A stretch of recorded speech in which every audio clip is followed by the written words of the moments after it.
Okay. Hi guys, welcome to my Beyond the Veil chat. Today, as promised, we have a live stream. I'm joined by the wonderful Mira Beattie. She's actually a student in a class that I attend here in London called Soul Rescuers, which is about ancestral healing, energy work, learning how to tap into your psychic abilities. So it's just super awesome, and we're learning all types of things. And for the last sort of month, we've been looking a lot into the field of ancestral healing, and the whole month has been about ancestral healing. You know, we've had the Day of the Dead in November, so this whole month and October have been all about reconnecting with our loved ones from the who have passed away, and reconnecting with our ancestors, which has been, for those of you who do know about this work, it's hugely important to do that, to reconnect with our ancestors and to honor them, to thank them, and also to heal some of the past traumas. So I'm really happy today to be joined by Mira. She is originally from Serbia, and she has been living in London for the last 20 years. She has studied for over 20 years now homeopathy and naturopathy, and she's deeply invested in the work of spiritual work of soul rescue, ancestral healing, psychic development. So I'm super happy today to introduce you guys to her and to really share some of our stories from our last workshop, which was specifically about reconnecting with the ancestors and healing ancestral trauma. And specifically, we were looking at the idea of what was hidden in our family history that we might not necessarily know, but that is affecting us in our current lives. So we were trying to heal that in the workshop last week. So I just wanted to bring her on today. So Mira, welcome. Thank you so much for being here and joining me. Thank you for having me, for inviting me. It's a real pleasure to do this. Yeah, no, it's really nice actually, because we've never gotten to speak like this. I only really see you in class when we do this work. And actually the last class was the first time we've been together as a pair, because normally we pair you up. Yeah. So it was really interesting because you come from Serbia, so you come from that side of the world, and I was born in Bulgaria, so I've lived in Bulgaria, so we kind of have a connection from that. And yeah, and it's interesting that this was the first time we actually came together to work, and I could see why throughout the whole workshop. Yeah, so I think people will find it quite interesting to really just, I guess, hear our stories, because of course I've been talking about my documentary Beyond the Veil, which is all about, you know, reconnecting with our dead loved ones, with our ancestors, and the importance of doing this work. So yeah, I think it'll be quite interesting to delve into this. But first, tell me about you, and how did you get into this work? Because you haven't always done this sort of spiritual work. How did you get into it? Not at all. Thank you. So Desi has already introduced me by saying that I have a passion of helping people heal naturally, and naturally all of us fall into this type of profession when something happens and we struggle with our own health.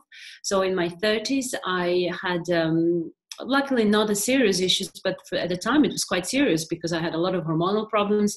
And to cut the long story short, I was told that I have a polycystic ovaries and I will never have children. And by the time I am this age, I will be obese and have high chance of having a stroke. So it was, needless to say, very, very shocking. So I kind of, as you do, dwelled a little bit on this, oh, poor me. But then I thought, actually, is there anything I can do about this? And I did a lot of research. So that was basically 20 years ago now. I was in the UK already. And I found out that there is a lot of natural ways I can help myself and my hormonal system. And this is where my journey towards a better physical health started. And as I went more and more on that journey, I had an incredible calling to help other people with this as well. But I also realized that up to a certain point, we reach a plateau with our physical health and we are not improving. So I had to see what else is missing. So on my investigations and research and digging, all I've been doing all these years is digging. I found out, which is, again, makes so much sense, that we are at our best when we are in a complete balance on the physical level, emotional level, and spiritual level. So the latest part of the puzzle for me has kicked in when I started looking at how we become healthy on a spiritual level. What does it really mean? And needless to say, this is a lifelong learning. So I'm making baby steps, but nevertheless, those baby steps have been amazing. And in that journey of how to help myself and also my patients and my clients, I have actually got into soul rescue training and classes and retreats, and reading the books, etc. And as Desi, as you said, this month I am particularly for myself and for any clients I'm working with focused on ancestral stories, how they affect us, and what does it mean for our health and our well-being. Mm. Oh wow, that's so interesting. That's yeah. It's really interesting how people who, you know, especially who have health issues, like physical health issues, you know, first a lot of people tend to go through the same route and, you know, try to resolve them through the doctors, and then they don't give them any answers, and then they go to like a homeopath or something, and again there's still something missing, and then finally you get to the spiritual stage where you're like, okay, clearly there's something deeper here, like a deeper issue that I need to look at, which is normally where you start to heal. To start the process, and starting is such a true expression, because I have to work with people who want immediate fix, and they say, I want to be better now. And I was like, hang on, I've been on this journey for 20 years and I can say I'm much better, but to be honest with you, this is not perfect state, because it's about process, it's about understanding, because in the meantime life happens, there's more stress, more traumas, more losses, griefs, etc. So it's about learning how to live at the optimum state of physical, emotional, and spiritual health. That's how I call it. It's not about having a cure for like, I'm this amazing person who's going to live 150 years and I am in a Zen state all the time. It's good to debunk those myths, because I have to debunk them on a daily basis. Yeah, totally. So how have you seen, since you started doing delving into the spiritual stuff and trying to you know, unravel how you might be affected from other things other than the physical, on the physical level, surface level, how have you seen your physical health improve from going from the standard sort of doctor, you know, going to doctor appointments, to doing the spiritual work and the healing from there? Thank you. So it's in order to sort of make the best summary for this, what I've realized is that I reached a certain level when I actually understood that everything that I did not process emotionally in my own life has actually affected my health on the physical level. I'll give you an example. I never felt purely safe where I was being brought up, in the country that was torn quite a lot with a lot of different forces. Then I came to London, which again, I didn't know anyone. So there was a huge issue of safety, which literally manifested in my immunity, and I had a tendency to autoimmune condition. So for me to address the physical tendency for autoimmunity, I had to first address the issue of safety for me. And once I addressed the issue of safety, which pertains to my own story, I reached a certain plateau. Then when I learned about the issue of safety in my family and my ancestors, there was a lot of migration, there was a lot of wars, a lot of conflicts. No wonder I have a predisposition to have a problem with safety. Then I reached another level of understanding that I was predisposed or susceptible to actually not feel safe in my own life, even though my life was never in danger. And once I unpicked that, I learned to actually say and recognize, this is why I'm so sensitive to the safety. And this is why I sometimes feel like something will happen to me.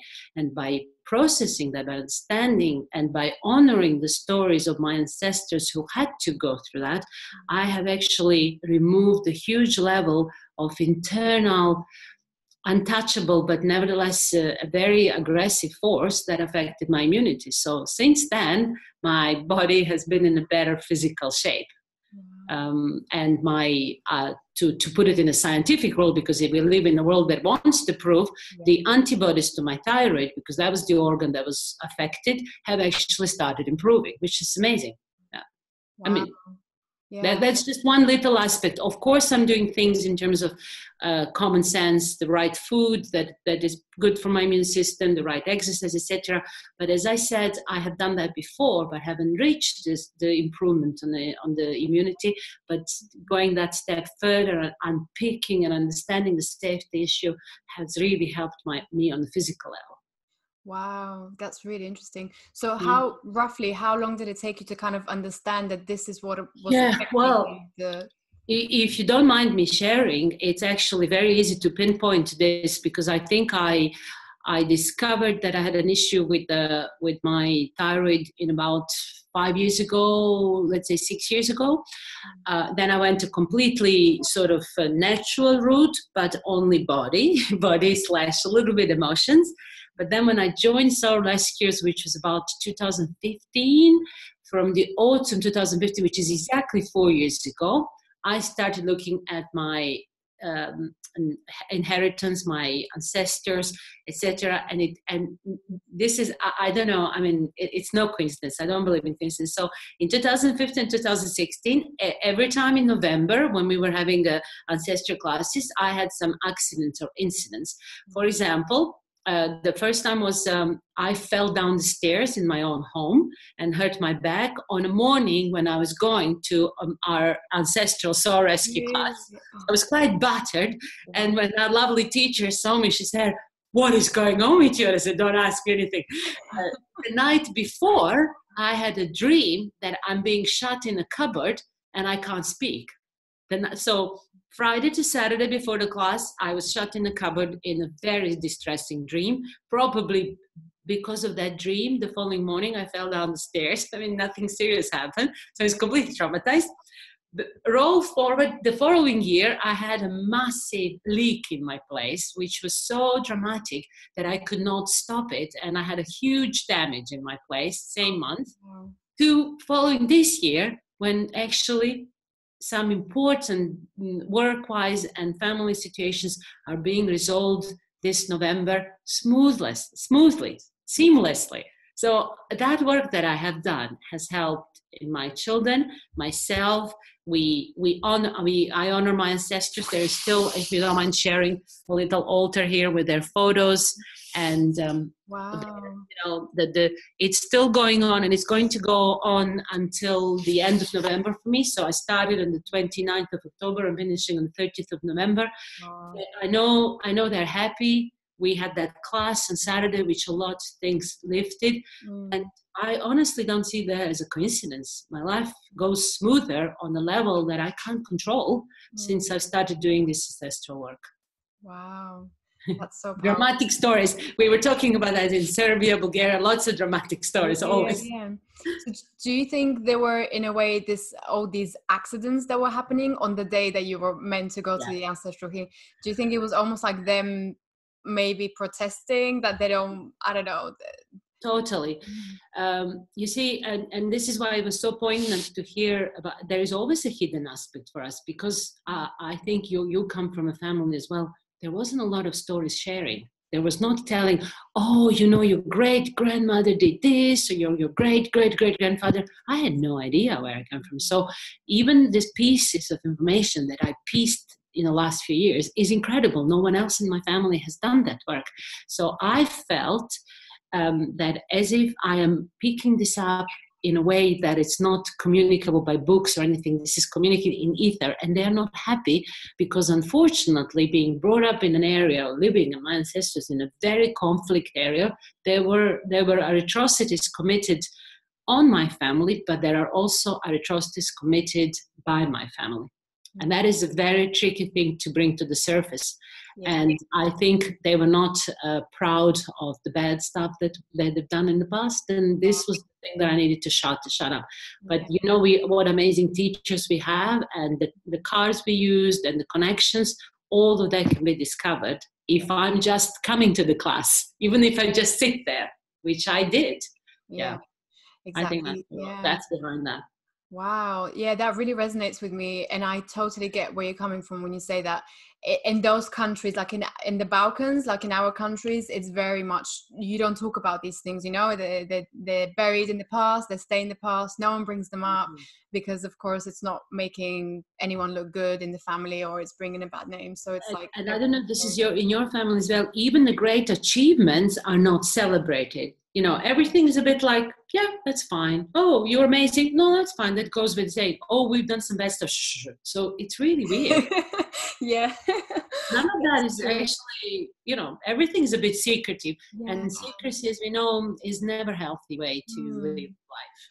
Yeah, that's true. Actually, when I come to think of it now, yeah, it's almost like everyone was just too busy, too focused on making money, on surviving, on having food on the table, that anything else other than that was just like, no, we don't talk about this. And I think, I could be wrong, I mean, I always accept that I could be wrong, is that our region, our area, like we also discovered your family comes part from Russia, part from Greece, part from Turkey, and then settled in Balkans. So all that influence, my family, part from Bosnia, part from Serbia, all the information that I do know, but I don't know everything. There was a lot of pride. There is a lot of pride.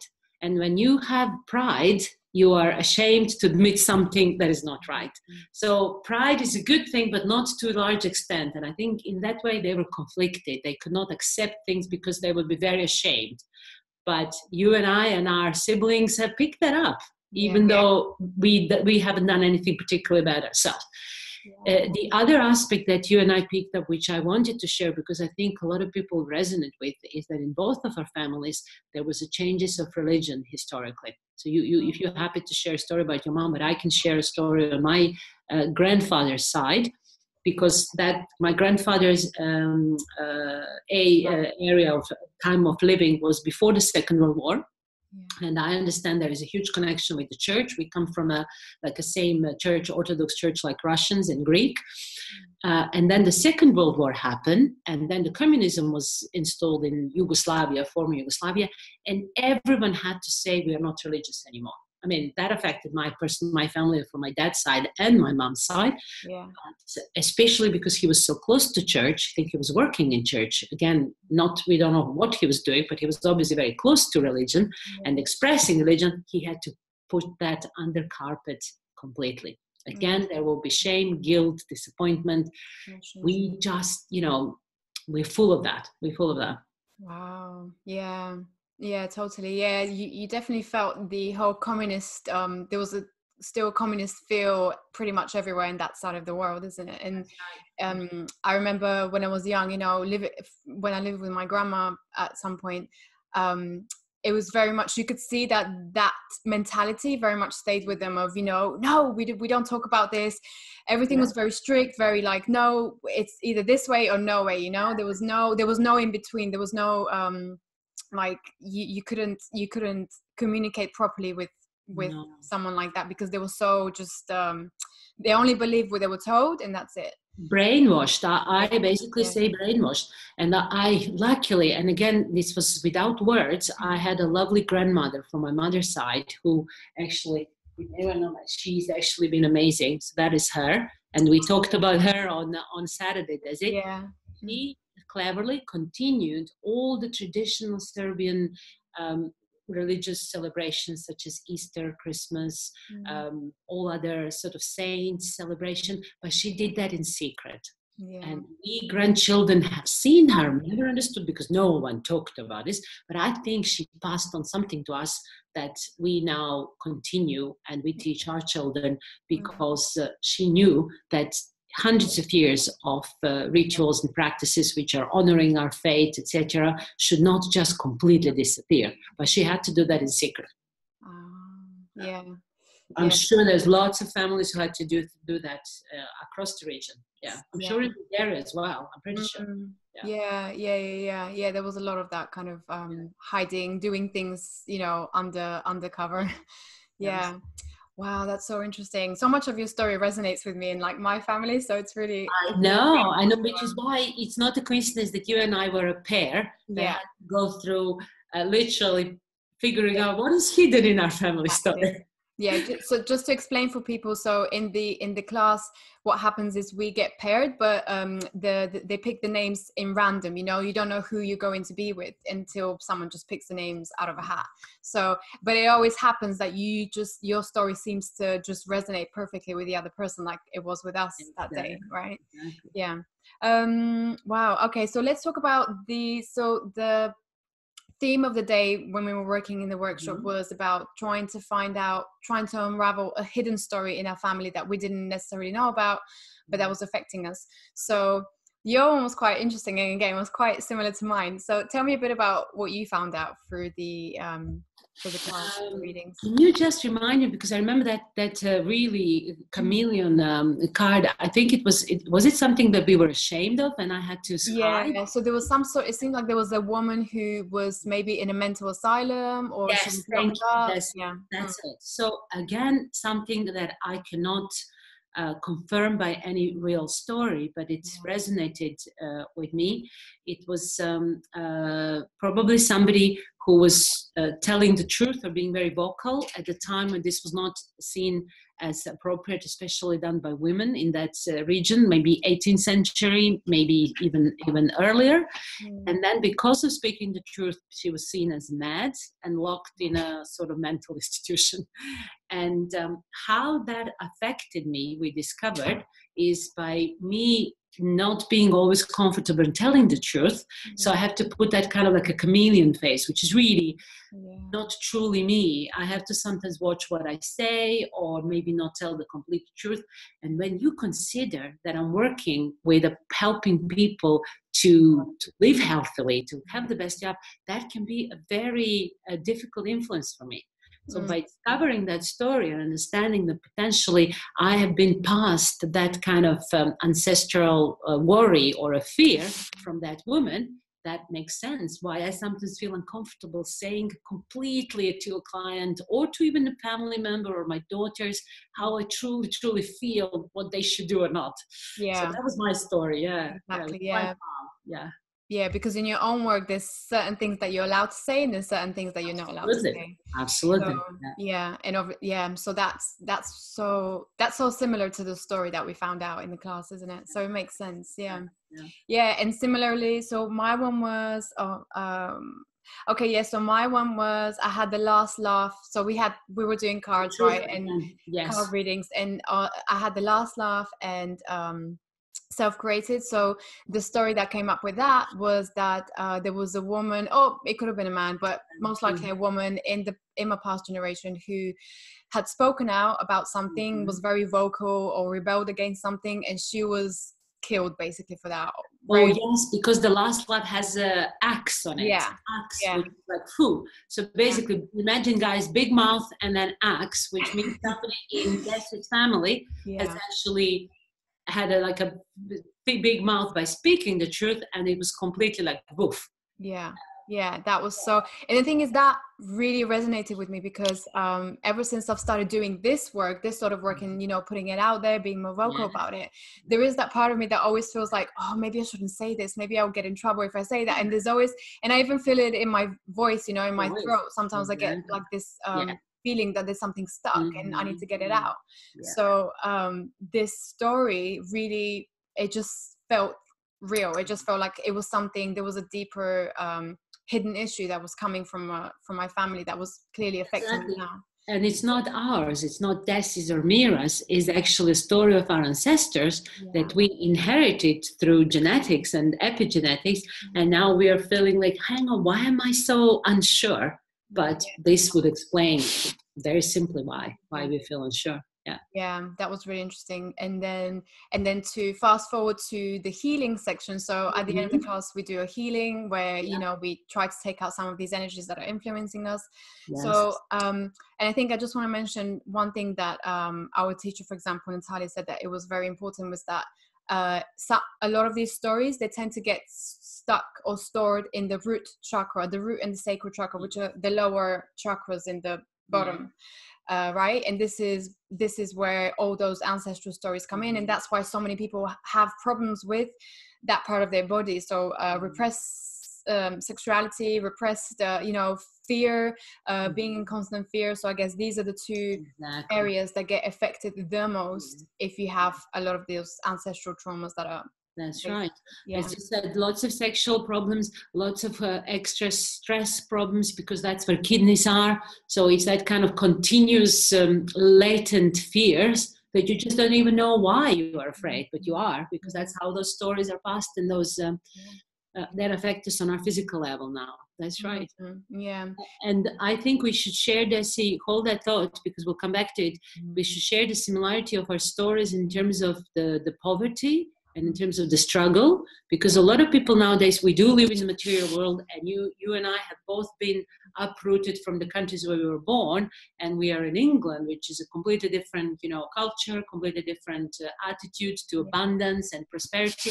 And we both discovered, guys, that we have inherited this sort of almost like a lack of belief that we deserve abundance. Like we are hardworking, we're intelligent, we are kind, we are helpful, but there is that little thing like, it feels like a stretch. So this is not ours. This is a story that we inherited, and we both, when we looked at our timelines and our family trees, discovered the areas where this can come from. If you don't mind me sharing the story about your grandmother, which is Russian side, so it's from your dad's side, who actually most likely have been through the Russian Revolution in 1917, which we know changed the Russia upside down, and it actually brought the communism. But with it has brought a lot of struggle and hardship, etc. She must have been through a hard time. Or story of my grandmother, the lovely grandmother that I showed you a picture, who lost her husband in the Second World War in 1943 and had to bring up 6 children in a very, very hard life by herself. Going forward, I mean, that's hardship. That's women suffering, not having a lot of support, and actually having to have a really, really difficult time. We discover that too, Yeah, definitely. There was a lot of that especially on my grandmother's side. There was a lot of fear of just not feeling safe and secure. There was a lot of, and I could see that in my grandma when I was young. I remember, she had this. It was just this almost like panic, when she didn't know where someone was, or she would just panic. And my dad out of proportion fear. Exactly. Yeah. So it's interesting how that traveled subconsciously in our subconscious and got stuck. Yeah. Like, you're not safe. Yeah. Remember my story about immunity. Immunity is all about, I know what belongs to my body and what doesn't belong to my body. So my body starting to attack myself is feeling unsafe in its own skin. So all of that needs to be unpicked. And this is just my story or your story. Everyone will resonate with some of this, because I would say to people, if you feel there's something that constantly happens, like, you either make money and then you lose it, or you have accidents, this is not your necessarily. This might be very, very likely your ancestral story. You are reliving it. Yes, definitely. So first thing to do is to look at all those stories and what might be coming from the ancestors. And to actually accept that, we need to recognize those stories and acknowledge them. Because at the beginning, I have to put my, hand up and say I was very guilty. I was like, I don't want the influence of my ancestors. It's my life. What do they have to do with it? So my initial reaction was like, go away. Yeah. And I had to learn that actually, until I acknowledge them, they won't go away. Yeah, exactly. Yeah. And I guess in a way, a lot of them do just want to be acknowledged, isn't it? Because they've gone through all this hardship, and now it's almost like we don't talk about them anymore. We've just forgotten about their lives, all the hardship that they went through in order for us to exist in the first place.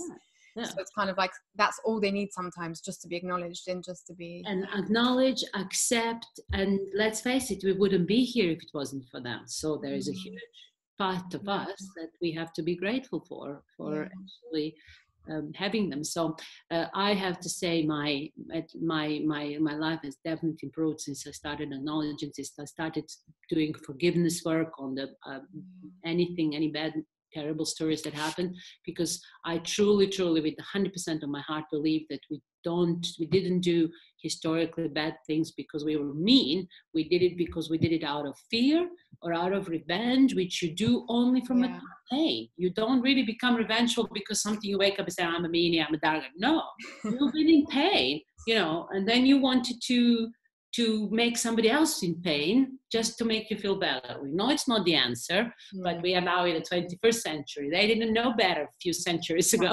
Yeah, true. Yeah, totally. And I feel like now we're the generation that has the ability to understand this and to heal it as well. We actually have the time and the tools to heal it, not just totally. Yeah, and reduce this aggressive and violent way that people have actually sorted problems in the past. There is no need for that. We are the generation that there will still be some of that, but for those of us who are ready to embrace that work and heal those ways of dealing with problems, it's going to be very liberating for us, I think. Yeah, totally. So how have you seen any improvements in your family right now, in your immediate family, between your relationships since you started doing the work? I know you mentioned a little bit before. Yes, I just going to say, because this is still very, very fresh, on Sunday morning. So we had our session, Ancestral Healing, on Saturday. Obviously, I don't go out and publicly announce that, but on Sunday morning, my daughter wakes up and says, she's 17, and she says, Mom, I decided not to feel sorry for myself anymore, but to focus on what I do well. I mean, I don't need to explain to everyone, at 17, you have all sorts of issues, hormones, boyfriends or no boyfriend, lack of boyfriends, or GC, the A levels, etc., work, driving, etc. But she just woke up, and again, it's no coincidence. It's that work that I've done on Saturday that has actually liberated her to say, oh, I don't need to sort of just like wallow or be sorry for myself. I'll get on with life. And she's been really good this week. So that's just one example, having had a struggle from September. So I do see, I feel lighter. I feel more positive. I mean, there's always guys of bleeps, as we know, but I feel myself more positive and lighter, even though I don't have a concrete reason to tell you. There is a little more energy. There is a better level of energy as well that I feel since Saturday. And like I said, it's an ongoing process, but I totally see that by doing work myself, I am helping the rest of my family. Yeah, totally. I've seen the same thing in my own family since I started doing this work. And obviously it's not perfect. I mean, you're healing slowly, but I have seen improvements in specific areas like communication and things like that, even though it's still not up to par completely, but there have been a lot of improvements, and I'm seeing specifically certain things that used to trigger us are not triggering us anymore. It's almost like this energy is just gone, so it's not so like it doesn't hit you as bad when something like that happens. Yeah. Which means we are basically having more perspective, which means we're not going on the deep end and say, what did you say this, you hate me? I mean, I've seen that too in my family. My dad sadly passed away 10 years ago, but no more now, 11, but between myself and my mom and my sister, there's a bit more understanding, and a bit more calmly, I suppose. And from our area of world, there's a lot of passion, and communication can be very explosive, can it, Desi? So it's like, okay, it really feels good to not have so much fire in those communications. Exactly, yeah, totally. We're either at 0 or 100. It has to be like 100%, nothing in between. Totally. Yeah, totally. Yeah, God, it's such a cultural thing, isn't it? It's just it is. Yeah. But we can, that's why I love living in England, because I learned so much over the last 20 years how it is possible to be, with this beautiful English expression, assertive. Say it what it is, but with complete calmness and confidence that this is what you need to say, and you don't need to tell anyone. And that is, so I try to bring some of that into my family dynamics. Yeah, totally. Yeah, there's definitely a lot of things to do, coming ancestrally, to do with being able to express yourself and the voice kind of speaking out. In our session, I think also in my healing, a lot of these women came through, a lot of these stories with the women from the Russian side who were very quite strict, but also very much suppressed in the throat area, because I remember I had a lot of blockage in the throat area, so it was this feeling of like not being able to express yourself but wanting to, so that turning into anger, and then it's just like a big mess basically. Exactly. Yeah. And I resonated with that a lot, because I'm sure on my family side, there were a lot of women who could not express themselves, and all their suffering they internalized, and we know that's not healthy.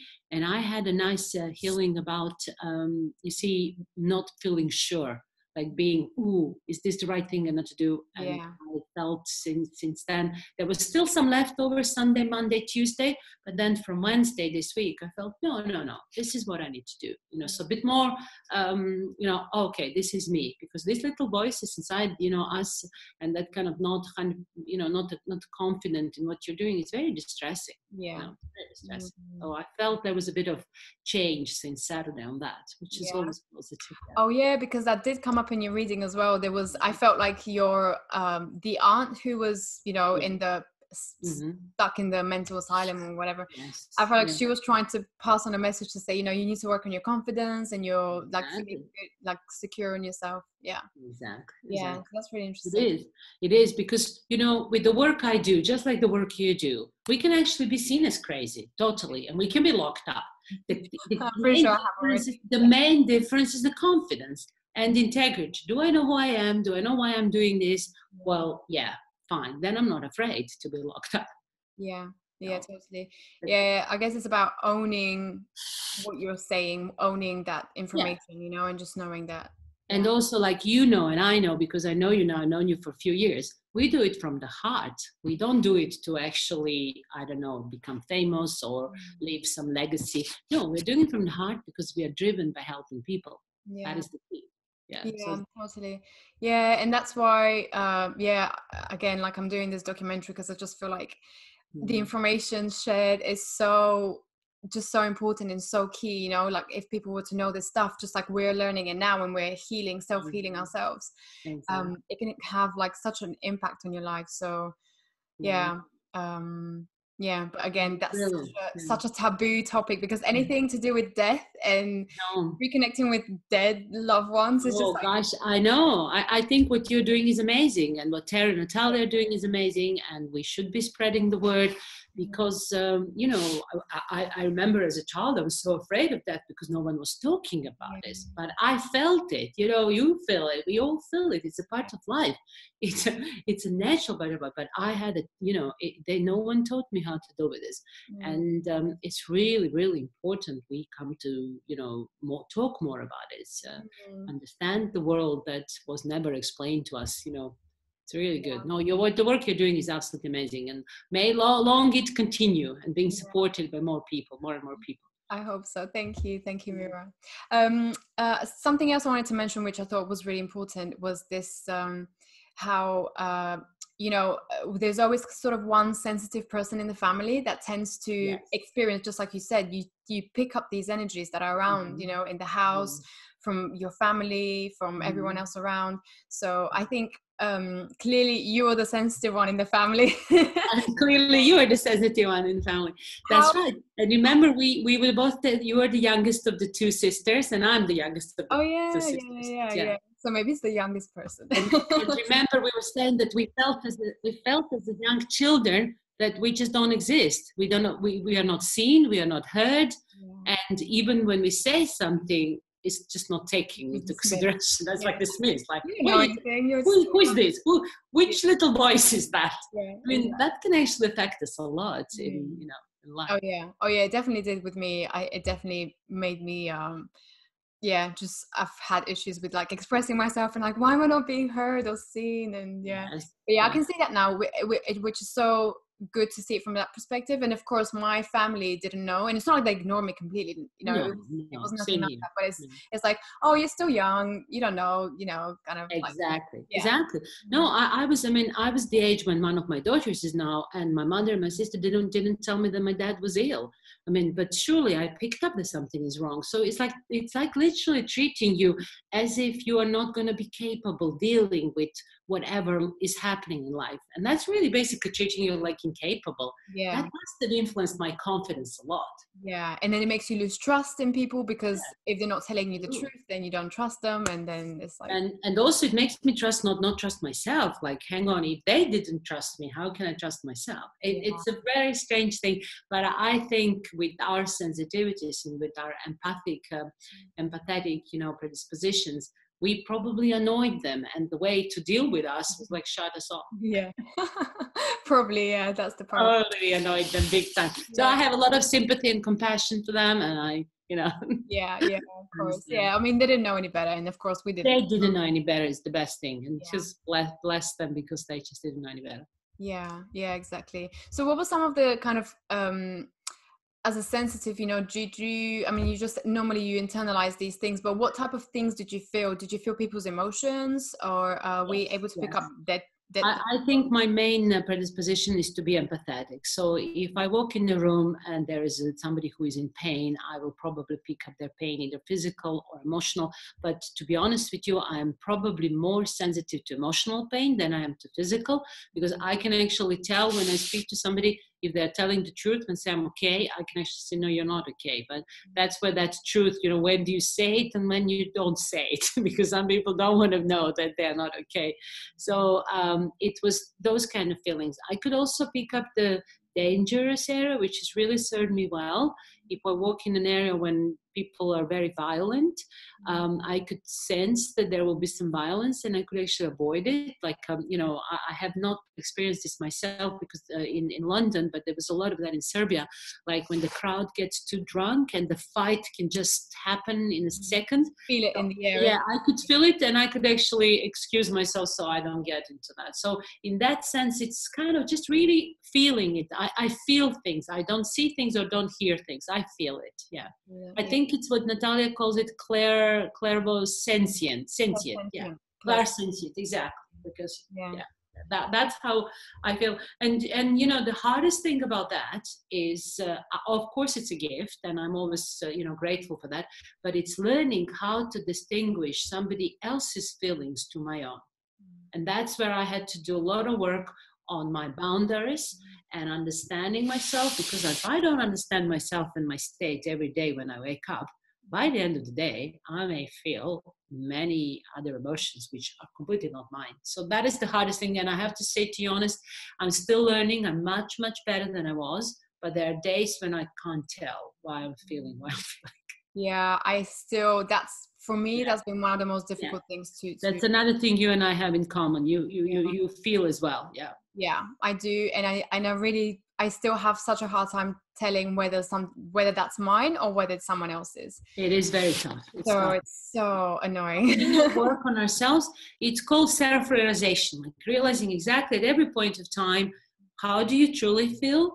And then if you start feeling different to that, saying, okay, it's not mine, I'll let it go. And letting go, such a beautiful principle, easier said than done. But that helps us a lot, because we let go of other people's emotions, and then we're truly how we feel and who we are. Yeah, totally. Oh, wow. Oh, this has been so interesting. Wow. Yes, it's really nice, Desi. Thank you so much. Yeah, no, thank you. It was so interesting too. It was nice to just go over everything, because, sometimes you forget what you learned in class. So it's nice. It's like a reflection, isn't it? Yeah. It's a reflection of what we learned. And maybe we can promise each other that even if we don't make all the classes, we make sure we make ancestral class. And then we reflect next year at this time. Yeah. What issues come up for us in, let's say, in November 2020, as opposed to 2019. Yeah.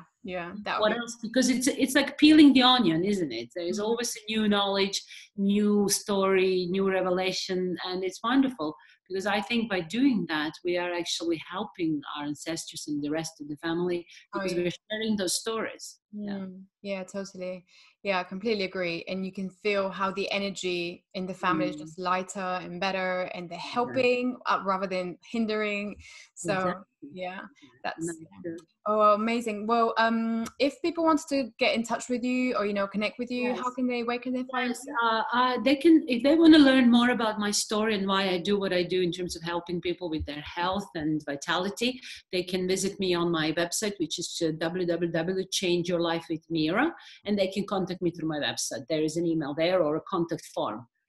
And also there is a Facebook page, Change Your Life with Mira. I'm very happy to answer any of your questions and to help you by sharing more of my story. You can tell Desi and I have a lot of stories to share. Yeah, We are storytellers. and I really love how you combine the medical with the spiritual, which Yeah. is what I think allows me to connect with you a lot easier, because I'm also quite logical and I need things to be explained in that way. So I love the way you kind of Totally. No, explain. it's very important because, I mean, let's face it, many, many years ago, we were living very instinctively, but that has all changed. And now we have to work with people who first look at the logic of conversation and then look at the intuitive side. I mean, as I said, it used to be the other way around, but now we have to apply the logic because we have to explain people what's going on, and then they either trust us or they don't trust us. Yeah, and also to remind them to reconnect with their feelings, because most people are just so caught off. Totally. I know, that's so amazing. So yeah, totally. It's a continuous progress, isn't it, Desi? You with your work, me with my work, many of our other friends and colleagues we know doing their work. So momentum is going to happen, you know, at some point. Yeah, but I guess the best thing is to kind of look back and just see how far you've come and how many things you've been able to get rid of. And totally. That's why I'm saying every year around this time, reflect. If you start doing this work, don't be disheartened. Sometimes it's a short process, sometimes it's a long process. There is no exact scientific principle, but just reflect how much progress you have. So now I look at my bathroom and say, thank you very much, my ancestors. There's no leaks anymore. There's no negative energy. We clear the energy, and I'm grateful every day for my sort of say, oh, there's not going to be any negative things. I mean, it's a small example, but it's a huge consequence. It makes a huge difference, totally. Yeah, wow, amazing. So guys, if you want to get in touch with Mira, www.changeyourlifewithmira.com. Also, we still have just over a week left of the fundraiser for the documentary Beyond the Veil, which I'm working on.